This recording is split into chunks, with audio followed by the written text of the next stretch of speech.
Міне көктемгі тіршілік басталды.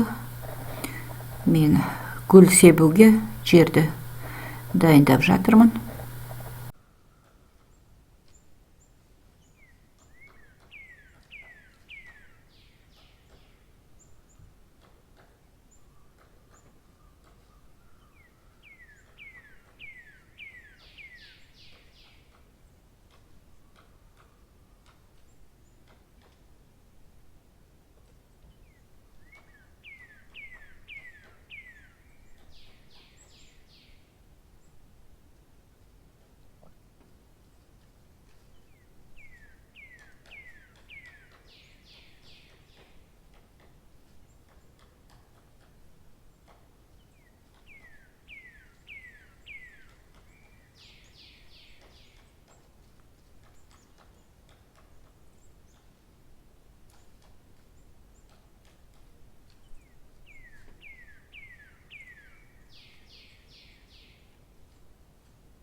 Мына жерге гладиолус отырғыздым. Аллергиям әлі кетпеді, маскамен жүрмін, шаңнан қорқып.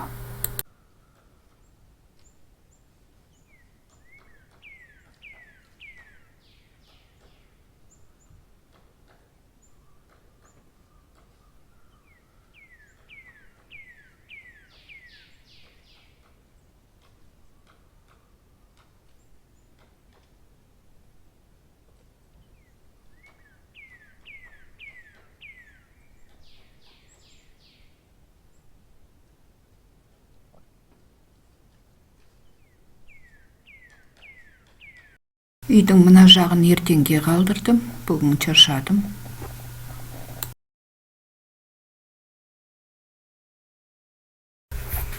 Мынау былтыр карантин кезінде отырғызған гүлдерім. Былтыр видеоға түсіріп алғам. Қараңыздар, керемет әдемі. Мен енді гүл өсіргенге көп тәжірибем жоқ. Пенсияға шыққалы бері отырғызып жүрмін. Енді гүл өсірген естің алдына кәдімгідей көрік береді ғой. Және бізге де ермек. Суарамыз, күтеміз, аран шөптерін жұламыз. Біз пенсионер үшін көп қимылдау керек.